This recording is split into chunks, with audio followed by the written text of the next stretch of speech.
This story happens to be about Sagamore Spirits and a new rye that they have coming out this fall of 2022. We have a good friend at Sagamore Spirits who is named Bonar. It's because when I saw him, I go, hey, look at your boner. And he was like, what? And I go, gotcha. I don't want those things. Bonar, we really do appreciate this sample. This is Sagamore Spirit Sherry Finished Rye. It's 106 proof. The release is this year. It has some tasting notes on it, but tasting notes be damned. Let's do our own. Yeah, no, I don't listen to other people's tasting notes. You know what? I have not read the tasting notes on the sample bottle, on the 200 milliliter bottle. How about you write down our tasting notes and we'll compare them to what came on the sample to see if they're close. This is like a test. Let's do a bet. Sure. I can pick out 4 notes That are on that. And what about you? Well, that's now the over-under. I gotta do 4 too. First thing that strikes me with this thing is dark. That is... You need to be more inclusive.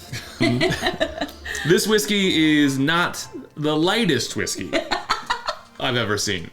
But that would make sense in a sherry finish. It's like a red sherry wine finish, and it's been finished there, so it picks up some of that darker color, right? Oh, that smells wonderful. This smells like flowery. Almost like a magnolia flower. It's like dusty, almost a little mushroomy. But Now, are you getting a rye note on the nose? no. If I had this in a blind, I would not, off the nose, say it was a rye. You wouldn't off the nose say it's a bourbon either. Correct. I would say something's wrong with this cup. It's like a bright rye.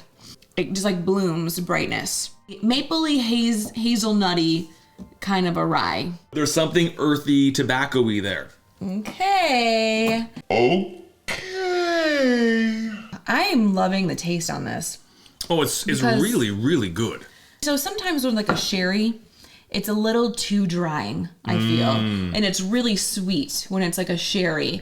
This is not sweet, and it's not drying to me at all. Like my mouth is still like watering like for more, but in a good way, not like a kitty butter, you know, when you have that with like wine and I'm definitely stuff. not going to zoom in on that face you just made.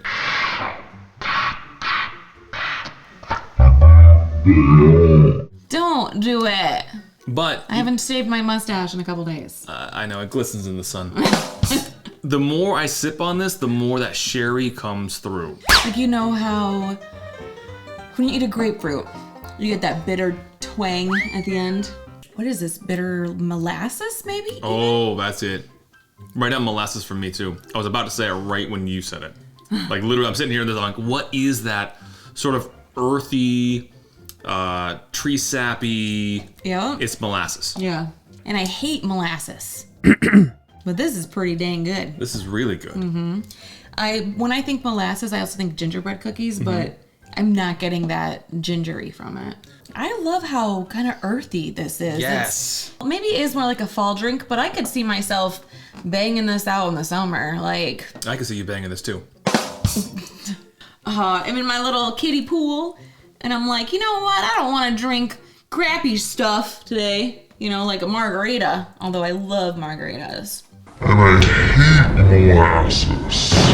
There is in this element of it's been fall-ized. You know, like in fall, like everything becomes like pumpkin spice and whatever else. It's like warm and cider, and this has those kinds of vibes. I'm not saying there's a pumpkin note in there or a cider note, although I almost called out a cider note just a minute ago.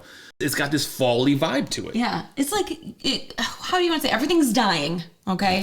The whole outside is dying, and you get that smell of death. This right? is like a morgue. It's like a. This is. Oh shit! This is the battlefield at Gettysburg. There's dead bodies everywhere. Abe Lincoln's over there spouting God knows what. There's still Confederates crawling. Abe, I'll get you. All right, so all kidding aside, this is great. So here we go. We're gonna reveal the notes on the front of the bottle. They're in small print. I think we got all of them wrong. I don't think that we nailed any of these. Are you ready? Yes. Here we go.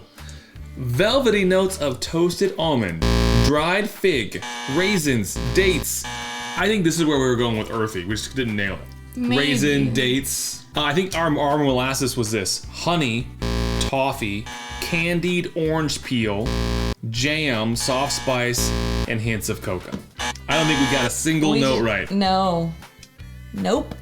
Well, we lost. This has velvety notes of toasted almond. It's velvety. I looked on here, I was like, I should say toasted almond. I literally was like, but I'm like, that's the dumbest thing I've ever heard. And then there it is. Sorry, Bonar. I'm gonna start putting velvety in front of all of my notes. Velvety, what about slippery? It's like a slippery tobacco. Kira, should people go out and buy Sagamore Spirit's Rye Sherry Finish? I think you all should look for this Sherry Finish Rye. You should also look for velvety toasted Velvet almonds. toast. You know, if you've never had a velvet toast, it's kind of like avocado toast. Except someone messed it up because now it's velvety. Toast should not be velvety. Although that is now going to be a tasting note for me going forward. Velvety toast. If you were off put by some ryes, Exactly what I was going to say. this is a good, what do I want to say? Like a change of pace for those who love it. And then those who aren't so into rye, you got to dive into it because you might fall in love with this. Bonar, you nailed it. Kudos, buddy. Appreciate you. Kira, do that thing for me where you close this show. Hey, if you are drinking cooking sherry, you may have an alcoholic problem. So be careful and have a great day.